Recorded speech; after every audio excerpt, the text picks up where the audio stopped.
Hey, everybody, happy Whiskey Wednesday. Welcome to the Whiskey Lifestyles Women in Whiskey series. I am Rashawn Hall. That's Silent Bob over there, both over there and over on the other side there. So we are here this week with another episode. This week is going to be a fun one. I'm sure the language will be very interesting, so prepare yourselves. We are introducing this week a good friend of mine who I met through the fellow that tastes like repeat, Jessica Ann Atkins. Jessica Ann, how are you? Or Jess, as I call you. Yeah. How are you? I'm good. How are you? Good. So I know I met you obviously through Barrel Picks. You're, what I think everyone in the Affection calls you the Queen of Louisville. But tell folks what you do on your 9 to 5, and then we'll get into how your love of bourbon and all things Louisville and in Kentucky. Yeah. So yes, on Instagram or in like the social media world, it's Jess Ann, aka Bourbon Insider. But in the professional world, I am a barrel broker of empty barrels. I work for H&amp Barrel Management. We're a barrel leasing company. We lease new cooperage, and liquid. And then at the end of the leasing, the management cycle, we pick those barrels up and resell them. And my job is to resell the barrels. So we're a French-owned company, 55% of the market in France. So a lot of the barrels that I'm selling are like your ports, your sherries, your Sauternes, your cognac, like any kind of like fun, different barrels you're going to find. And then sell them to the whiskey world for finishing. Okay, so that is obviously what you currently do. Is that how that obviously wasn't your first introduction into whiskey? You are from Kentucky. You were Kentucky born and bred. Tell us about how you got into whiskey and then how that translated into the professional world of being a barrel broker. Okay, yeah, I'm 33, so it's been a journey. Up in Kentucky, my dad was like, you have an ear infection, drink whiskey. Your throat hurts, drink whiskey. I actually legitimately thought that whiskey was like medicine. So no problem drinking it. Too much so. I was in high school and I got, like when you almost die on alcohol, like I did that when I was 15 at home on Jim Beam. And I never drank another drop of alcohol at all until I was 25. So my freshman year until I was 25 years old, I couldn't even smell alcohol. I'm like, bleh. But my former husband at the time was a bourbon collector. He freaking loved bourbon. He would have this was like 2012, drug me along on like the tours. And he like, can I have your whiskey? And so I was around it a lot. I was like immersed in it. I loved the tours. Like when we go on the tours, I was like, just as a consumer, just like I loved the tourism side. I'm like, I grew up here and like, this is like 5 minutes from my house. Maker's Mark is 5 minutes like from where I grew up. And I'm like, what? Yeah. So anyway, was a social worker for a long time. My degree's in social work. I was a licensed social worker for hospital. So I was coordinating discharges, worked a derby event where I was like for the Bourbon Brotherhood, like serving drinks. I was bartending. And there was like a bourbon tour package that was being given out. And I was like, I want to take a bourbon tour. I want to like sign my husband up for a bourbon tour. I want to like go. And so then I saw that company was hiring for a bourbon tour coordinator. This was Pegasus Distilled. And I was like, what? I could coordinate bourbon tours. Like I coordinate shit. So yeah, I got a job coordinating bourbon tours. I did 100,000 people in 2 years, full time. Private people coming. I'm like, where do you want to go? It's a lot of work. Like, and people are like, where should we go? And I'm like, God, where have you been? What do you like? Where have you not? Like, who is with you? It's like a lot of work. So I did that for 2 years and then started working for Fred Minnick, bourbon critic, author. I've heard of him. Yeah. I don't assume people have. I really don't. Like, have you heard of him? You should if you don't. I thought he would be a part-time job. And it was like real full-time, real fast. Yeah. And so he worked for him as his boss. Assistant, whatever. Worked for him. We did a lot of just everything, like the Bourbon Beyond Festival. He had a bourbon tasting app at the time coming out. Like, my gosh, he was writing another book. That man literally does everything. And then he's the one who one day I was in my office, was like, a recruiter reached out to me for this like particular job. This was in December of 2019. And I'm like, cool. I'm like working. And he's like, I really think you should apply. And I'm like, are you fucking trying to fire me right now, bro? Like, because we were fighting a lot. Like, we both had very strong personalities. Okay. So I'm not leaving you, Fred. Like, I'm committed. I'm here. And he was like, no. They can offer you, like, you'll just be like entertaining people and connecting people. They can offer you benefits and health insurance and travel. And I see how hard you work with your kids. I know how much like you love this industry, and it's like things I could never provide you as a single employer. And I really think you should look into it. Yeah. And so I was not qualified for the job I applied for. We're barrel leasing. So it's like they wanted the banker who's a bourbon nerd, which is my coworker now, Matt Jess. He was a former banker, and he was actually Fred's banker. We met. So anyway, I didn't know he was Fred's banker until we were both hired. So I applied, and they actually created a position just for me because they were only going to hire one person. But they were like, you know what? Instead of like finance, because I'm not doing finance, I'm a social worker. I do money. With your connections and your love for the industry, like we just want you to purely just sell finishing barrels because it's never been done with our company from our barrels. And so I'm like, sure. So it took, my first interview was in January of 2020, COVID. My first day was July 1st, 2020. Wow. So yeah. So that was a 7-year trial by fire. I mean, from doing tours to Fred Minnick, who is, just again, she said, if you don't know who he is like the godfather of bourbon writing. He is the OG of OGs. To brokering barrels, like that is quite a journey in 7 years for someone who, like you said, wasn't drinking bourbon until a couple years ago. What is, you said that going through those tours, what was it about that first experience, or if you have a memorable moment from an experience of like, this is the game changer, this is the thing I want to do? Henderson. Okay. I owe Wes Henderson, who founded Angel's Envy, my entire everything. So back to my former husband, God love him. We were such good friends, just not good married. So we have a great co-parenting relationship. When Angel's Envy Rye came out, I don't even know what fucking year it was. I'm not that much of a bourbon nerd. He knew that 6 bottles, I've just like been surrounded by it. Like I have no choice. There were 6 bottles that came out in Elizabethtown where we lived. And him and his friend were like, what year was this? 2017, maybe. Him and his friend was like, we're going to go get them. And they did. They got all 6 bottles. And I'm like, that's $600. Like, stop it. Stop doing that. Like, I didn't make money then. I was like 23, And so I like hated Angel's Envy. So I actually, that was like the year I was getting a divorce. And I was like, I'm like an introvert by nature. Like I love people. I just like stay home. So my friends were like, we're going out, you're coming with us. They broke into my house. They took me to Louisville. We went to Merle's Whiskey Kitchen. And she's like, my boyfriend's in a band. And it was Tyler Childers' band. This is like way back when. And she was dating like the drummer. She's like, we're at the Angels table. And there's a guy here. It's Wes Henderson. And like, this is his table. So be nice to him. Well, I fucking Wes, because I was like, Wes Henderson. That guy is. So like everyone's like sucking up to him about bourbon. And I'm like, what else do you do, bro? Like besides, like, what else do you do? And he was like, now he's a death investigator. And back then he was like a firefighter or something. Like he was like, he worked for the fire department. And I'm like, that's cool. And I like really got to know Wes. Well, then he hands me a glass of Angel's Envy. Mind you, I can't even smell whiskey without wanting to fucking throw up. Like I died on Jim Beam, like 15 shots in an hour. I'm not kidding. Like 2 days before Halloween, I died. Like I was, that is not good parenting. I never want to drink again, like ever. And so, but here the owner is of this company. He's cool. I know he's like the maker. And so he like hands me a glass of Angel's Envy. He's like, here. And he had got the whole bar. He got behind the bar. Everyone was getting shots of Angel's Envy Rye.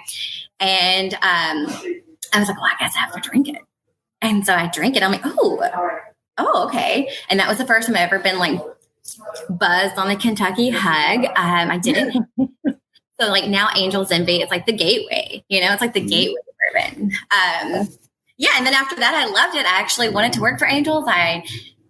Many years ago interviewed, and they was down to me and another guy from my hometown, and he got it and lasted 2 months. Now he's like not even in the industry, but they're my favorite. And it's Wes Henderson that did it because he was partying and giving everyone free whiskey. And that's why I'm here today. There you go. The Kentucky Hug always helps. And for those of you who don't know, the Kentucky Hug is that first sip of whiskey you have, that warm feeling you get. Wes Henderson, former CEO of Angel's Envy. I did not know he retired. I thought he retired to just like live the life, not be a death investigator. So that is a very interesting thing. I've been doing the death investigation thing for 7 years. Okay. Yeah, he's Good, still very good much to know. has, he's still around, but Okay. yeah. Okay. So when someone is getting, so many questions. No, I'm just going to wait. So no, I love it. And this is why I knew it would be fun. I just knew I'd just let you go and you would have amazing things to say. So the barrel picking part of it, where you are, I mean, obviously, like I said, we met through Taste Select Repeat, which is a great online store. OJ and I have known each other for many, many years. And, that's how you and I met. So how did you get into like becoming that person when the barrel pickers come into town, you're the person they hit up? Yeah. I don't know that I'm the person. I mean, you are the insider, hence the IG. Yeah, it's just so I've always been on social media. I was a surrogate back in my previous life for a family in Norway, and so I blogged and did that kind of thing. So I had 1,000 followers from my surrogacy journey. I would say on Facebook and Instagram. Never used it for whiskey. In fact, everyone in my hometown is against alcohol, and so people if I were to post too much bourbon at the time, I would lose all my friends, which I did. So when I started working for Fred, I wanted people to like him, and it was people are so polarizing about him. And I'm if they could see him how I see him, and he wasn't real clear on his brand because Fred does everything, and so I started using my Instagram just to document the journey with Fred. And yeah, I guess it was just through him that, and all his friends that he talks to, all these people who come to his events that I started to meet the community that was actually behind. I've always been on the tourism side, or I'm on the brand development side. I'm never the bourbon fan side. So it was all the people who genuinely just drink bourbon and to like it, to talk about it. It was oh, these are really cool guys. And so anytime they would come to town to meet him, I'd hang out, and it just it just naturally happened. I guess people wanted to get to Fred and they knew I was the way in, and then they realized I was cooler than him. There you go. So when you make that first, I mean, obviously you've done so many picks. What is the, when you go into a pick, we taste it through the Elijah Craig Alpha Barrel, which I should go grab, but my bottle is very, very empty, or very close to empty. What is that what's that process for you? How, what is your pick process when you're tasting with a group? Right. Okay. So pick wise, flavor profile wise, I've never been the person who's I have the best flavor, I have the best palate. I have this, I have that. I have realized over the last year and a half that I've been picking more, actually paying attention that oh, you develop a palate. So I used to go on all Fred's picks with him. I'd write down his notes. I would just taste to taste. And my main reason as his assistant was for me to taste and see what he was going to pick. So when it came time for me to order for him or get products in front of them. A lot of people would want their product in front of him. I wanted them, Pinhook, for example. I went and tried their 2-year rye. They wanted to give it to Fred. And I'm oh, Fred's going to kind of tear this down. Not that it's not good, but it was more of a cocktail mixer. And I was what else do you have? And at the time he had sourced an MGP 14 year, has the turquoise label. And I tried it. I'm oh my God. It was it was one of those bourbons that made me happy. I'm Fred will love this, and therefore he'll give this brand a shot. So I went and bought it with my own money at the time, so I didn't have the company card on me. And I was I'm taking this bottle back. And when it came down to taste it, Fred loved it. He raved about it. The 2-year, he was it's a mixer rye, which is what it was intended to be. And so they were able to form a friendship. Anyway, all that to say is I don't know nowadays. I haven't worked with Fred on picks in 2 years, but I would only specifically studied what he liked so I could match that. And nowadays I don't pick out notes and stuff. I just what you like what you like. And what I do know is that the longer people sit and linger and they're just talking, that is such enjoy your barrel pick time, savor it. It doesn't take that long. Smell, taste. Let it set, let it open up, they go back through. So I'm pretty quick. So I think the more you drink, the more you overthink, the less you listen to your gut. I don't know. But at the end of the day, it's all good. You're not going to pick a bad barrel. So it's true. It's very, very true. More about the experience. Okay. So as I said, every time the times I've been to Louisville, we've always had a great time. You obviously know the city very well. What is, if friends are going down there, someone's going to go there for the first trip. What are 3 things you say? All right, you're hitting Louisville, do these 3 things. And let's put aside distilleries. I'm not going to make you pick your favorite children. Besides drink Right. here. Okay, well, okay, but are there certain? Yes, let me give you. Okay, let me get. I got you. Okay. Strictly speaking, in the city of Louisville, right? Yeah. How many people? Let's say 2 people. Oh, a guy. I mean, let's say 4 then. If it's easier to do a bigger, let's say 4 people. Okay, so I would say, okay, no Pacific order because I want to get in itineraries, but you should definitely hit up Cave Soul Cemetery for lunch and a walk because, like, you have Colonel Sanders, you have all these like famous distillers that are buried there, and it's a beautiful cemetery, which I know sounds weird. Super fucking beautiful. Muhammad Ali is buried there. Lots of like culture. You can have a picnic. That's a fun, like, break, but also historic. North of Bourbon, I really like them right now because they have a good staff. It's like a speakeasy bar that used to be Mr. Lee's. It's in Germantown, but they have like New Orleans style food. Super great, like for picks and stuff. Downtown distilleries. If I'm like Peerless, Copper and Kings has a really nice bar upstairs. If you can get into Angel's Envy, of course. I've got Evan Williams. I don't know, everything. Everything. Okay, everything. Just everything. And also just DM Jess and hopefully she'll get back to you. No, I won't.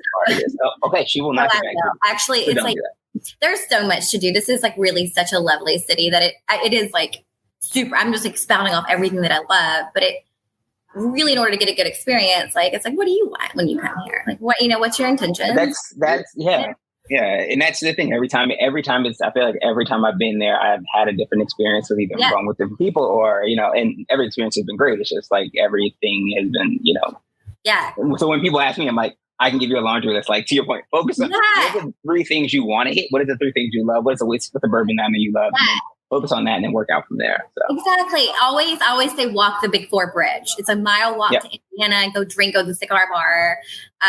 Have a shot on the river. Like, I'm always like, walk. Be healthy because you're going to be drinking. If you don't do some kind of form of physical activity here, you're going to die. Yeah. Because otherwise, you just be eating fried chicken all day and drinking whiskey. So one of the questions that we have asking everyone in this series is, this kind of definition of women in whiskey, and it gets good. Some people like it, some people don't. As someone who is in the Louisville area, connected to all these people, obviously, having done these barrel picks I've done with you, it's like all guys and you. So obviously there are not as many women as you think. There are more and more. What do you think of that term? What do you think of when people talk about women in whiskey? I think the whiskey industry embraces women to the fullest. Everyone, like personally to me, everyone has been like a big brother or like a friend. Super respectful and like inclusive. When I worked for Fred, he wrote Women in Whiskey in 2009. And so I felt like where I see like negative effects, it's like corporate level, like that kind of thing. When it comes to like actually women in whiskey, I don't know. I like don't know a lot of women. Like I feel like it's like even almost like I feel like I have a lot of friends in whiskey just like men. I think it's a knit, like a small group of people, like any kind of culture. Like people are in it or they're not. Like I think it's great to be a woman in whiskey. I think it's great. Yeah. Okay. So converssley, when you're not doing that, what is or are you never not doing that? Okay. I always ask people what their downtime is, but I feel like knowing you, it's always that. I have 2 children. I have them 50% of the time. So the times that I have them, my entire world is focused on mom life. Like we're doing like sports. Like my son is 11, almost 12. My daughter's 10. Very much involved in all the other things outside of bourbon. And then when I have the other 50% of the time, I don't like whiskey is my life. You guys are my friends. You're my life. Like I've tried to like do the dating apps, when like I have them, I just like never answer them because it's like, am I really going to go hang out with somebody? I don't need to eat any more dinners. I don't need to drink any more drinks. Like, are these guys making me money? Are we doing anything? Like, it is my life. I love it. I have a great life. Okay, cool. Yeah. then the final question we ask everyone: if you could have a pour of whiskey or whatever that lovely cocktail you're having right now with someone. What is that? Sorry. Okay. What, dead or alive, you could have a pour with someone. Who would that be and why? Oh, I, outside of the whiskey industry, want to drink whiskey with Oprah Winfrey. She is my damn idol. I love that woman so much. And I just want to like drink with her. I don't care what we're drinking, but like a bourbon of some sort. That is a perfect answer. Would be, I've never thought about that, but I feel like that would be an amazing experience. If you got it just drunk enough, it's a nice check, just one check. Tell me Oprah knows everyone. She is set under every single human being. I have loved Oprah since forever because I only used to have like 10 channels and she was on one of them. So I would bring Oprah bourbon. Awesome. Well, Jess, thank you so much for doing this. I really appreciate it. You are always fun to talk to, so thank you. I'm sorry. I talked just about me. I want to know how you're doing it. I am good. I'm good. I am trying to juggle doing like stuff like this, the fun stuff, and then working a full-time job. So it's like, oh, now I'm getting emails like, you need to do work. So can't complain. It's the same for me. If that makes you like, I appreciate your time because it's the same for me. So I was like, how much time do I have? Because I'm like sitting here like, yeah, I'm in a bar, but like I'm working. Like I actually have work to do. Yeah. So I appreciate your time too so much. No, of course. Yeah, thank you. And Cam, thank you. We're good.